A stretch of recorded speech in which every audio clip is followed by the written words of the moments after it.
That sudden check engine light and EVAP code on your Chevy Silverado road trip is usually triggered by a loose or worn gas cap.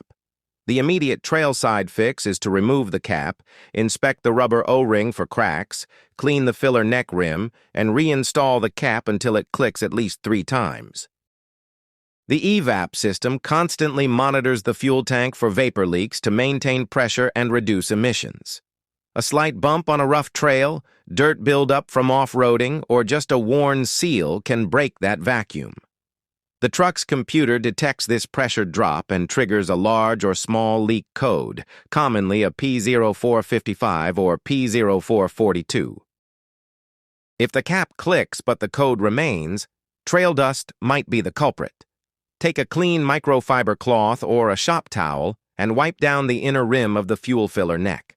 Next, apply a tiny drop of clean motor oil on your finger and lightly lubricate the gas cap's rubber seal to help it seat properly. After securing the gas cap, the check engine light will not turn off instantly. The truck needs to complete a drive cycle to verify the pressure is holding. Driving at steady highway speeds for about 50 to 100 miles usually clears the code automatically. Disconnecting the negative battery terminal for 15 minutes is an option to force a reset, but letting the system clear itself is safer for engine calibration.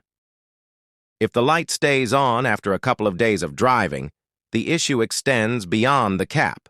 The purge valve under the hood or the vent valve near the gas tank might be stuck open from trail debris.